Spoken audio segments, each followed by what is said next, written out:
Katanya stablecoin tapi bisa drop 90%. Katanya stablecoin tapi kok unstable. Di video kali ini kita akan bahas aneka stablecoin, kita akan tandingin, kita akan adu semua stablecoin yang sering kita pakai. Karena ternyata setiap stablecoin itu unik banget.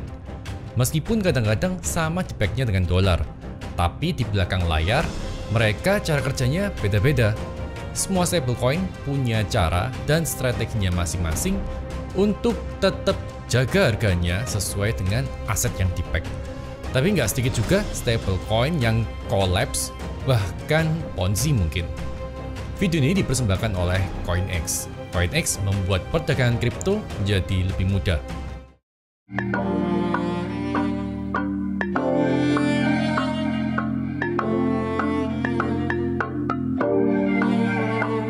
Apa itu stablecoin?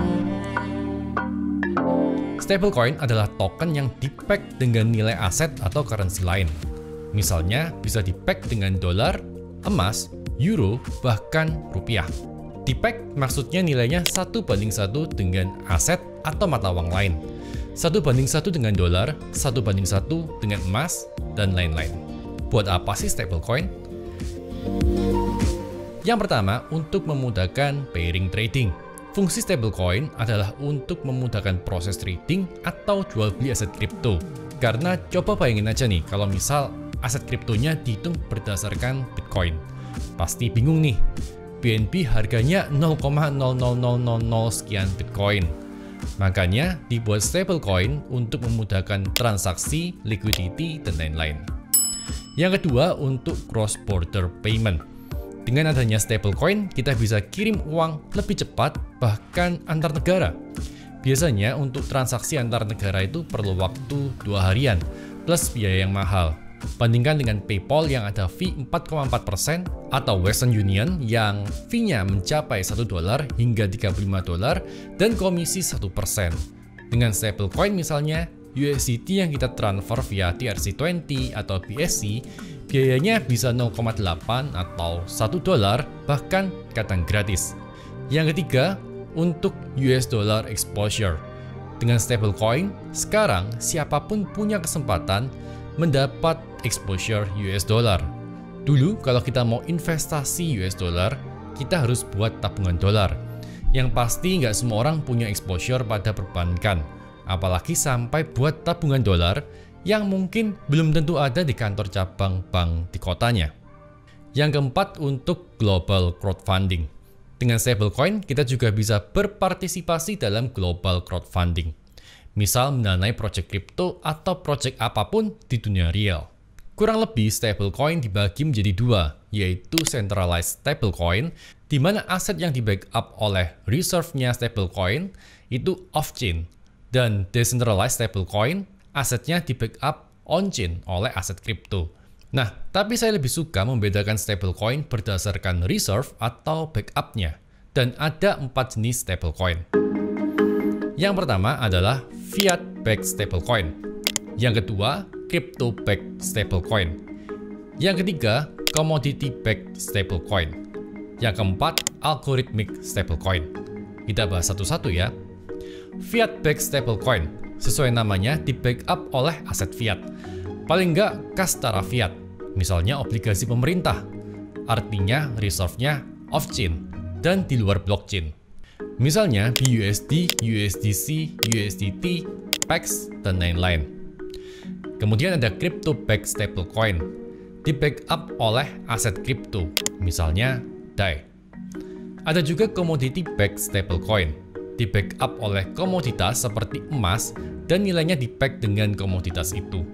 Boleh dibilang ini seperti ETF tapi kripto. Misalnya Tether Gold, XAUT, dan PAXG atau Paxos Gold. Next ada algorithmic stablecoin. Nggak di-backup oleh apapun, tapi menggunakan smart contract untuk menjaga nilainya agar 1:1 dengan dolar. Misalnya USD, USDD, Ampliford, USDX, USDN, CUSD, dan masih banyak lagi. Teman-teman bisa lihat di CoinMarketCap di sektor algorithmic stablecoin.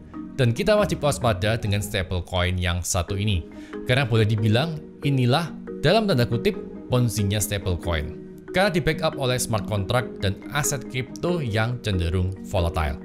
Nah, sekarang kita lihat beberapa stablecoin yang paling umum digunakan. Sebelumnya, kita ngomongin tentang Coinex dulu ya. Coinex pernah beberapa kali saya bahas di video-video saya yang sebelumnya. Coinex dimiliki oleh VIA BTC Group, salah satu miner Bitcoin dan Bitcoin Cash terbesar di dunia. Foundernya adalah Haipo Yang. Coinex saat ini udah support hampir 600 aset kripto. Di Coinex juga ada fitur andalannya, yaitu Coinex AMM, di mana kita jadi liquidity provider dan mendapatkan passive income. Saya pernah bahas tentang AMM atau Automated Market Maker di video yang ini. Nah, teman-teman yang mau coba Coinex bisa gunakan kode undangan ini biar dapat diskon trading fee 22,5% dan trading fee ini selamanya. Juga ada hadiah spesial dari Coinex untuk teman-teman yang nonton video ini hingga selesai. Stablecoin yang paling sering yang kita gunakan yang pertama adalah USDT. USDT ini yang paling sering kita pakai. USDT diterbitkan oleh perusahaan yang bernama Tether.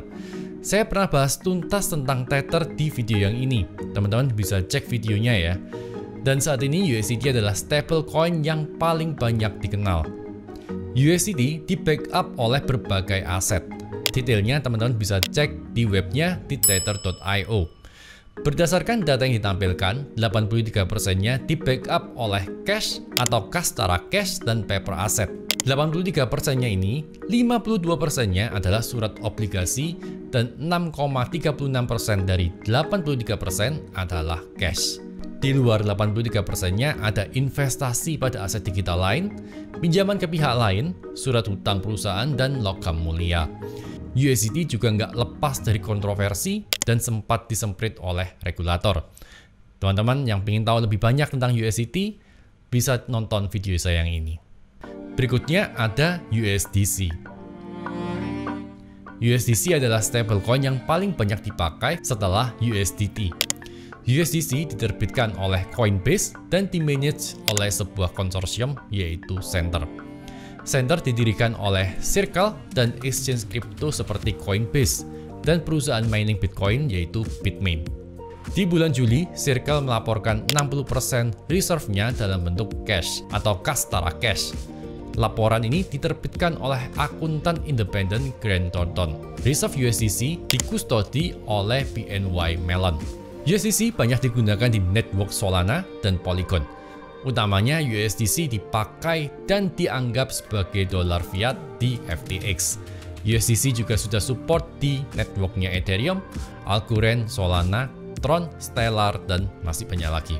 Oh ya, ngomongin tentang stablecoin, di Coinex teman-teman juga bisa dapat yield tanpa lock hanya dengan transfer aset kalian dari dompet spot ke dompet finance. Yieldnya didapat dari mana?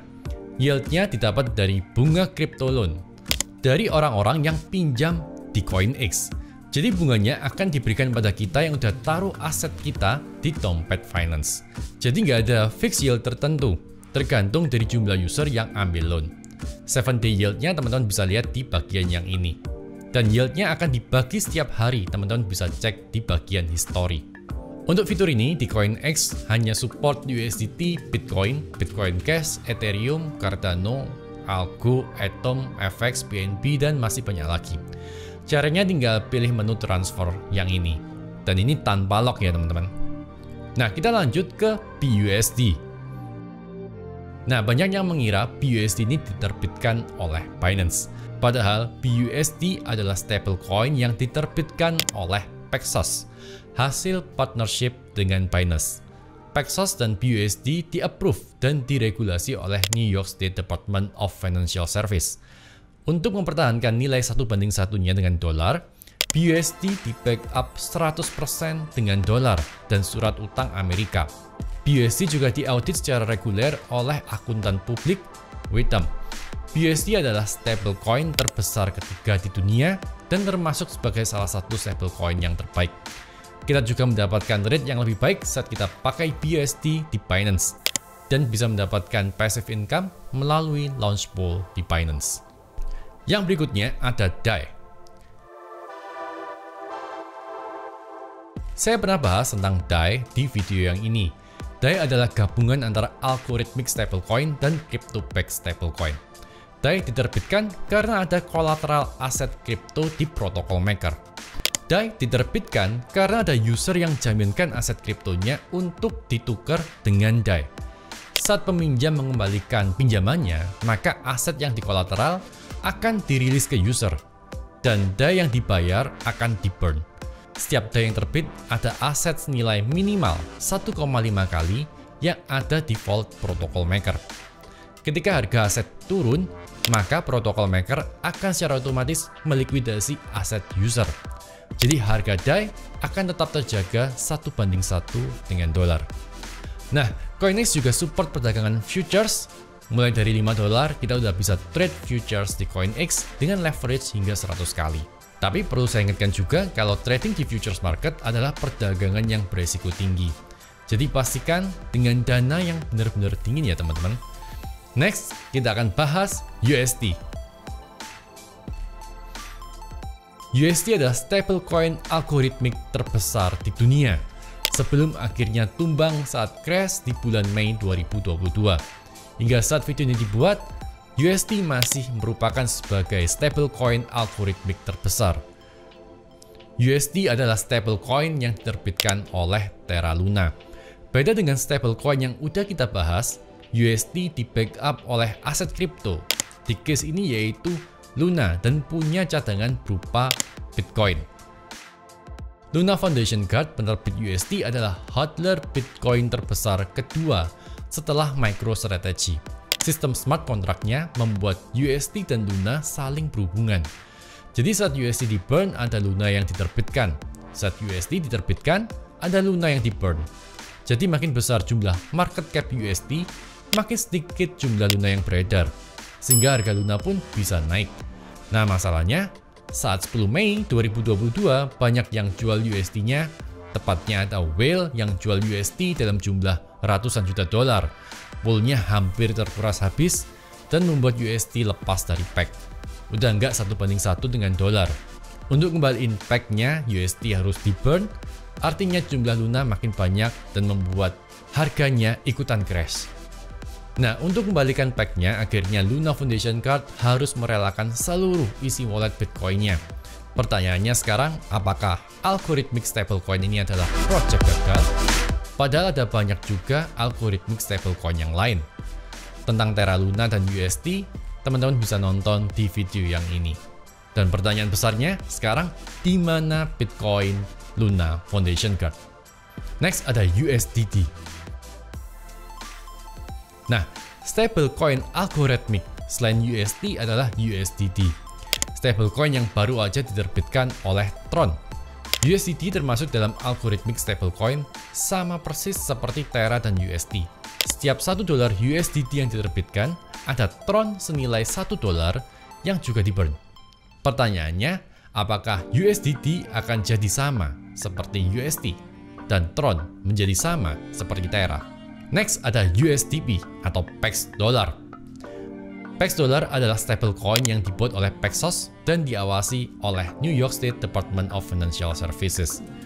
USDP diklaim di-backup oleh cash dan aset setara cash. USDP juga diaudit per bulan dan hasil laporannya dapat teman-teman lihat di webnya Paxos. Cara kerjanya nggak jauh beda dengan BUSD yang juga diterbitkan oleh Paxos. Next ada TUSD atau TrueUSD. TrueUSD dimanage oleh Trust Token dan diklaim sebagai stablecoin pertama yang full di-backup 1:1 oleh dolar. TrueUSD adalah stablecoin pertama yang menawarkan real-time audit. Dolar yang menjadi reserve TrueUSD dimanage di bank partner TrueUSD, yaitu Signature Bank, Silvergate, Prime Trust, First Digital Trust, dan Bitco. Seru juga ya bahas stablecoin. Next, kita akan bahas stablecoin yang collapse. Stablecoin katanya stable tapi ternyata unstable.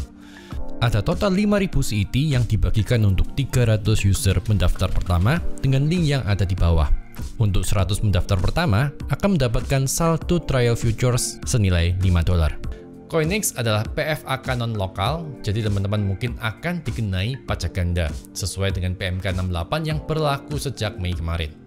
Teman-teman punya pertanyaan seputar stablecoin? Isi di kolom komentar ya.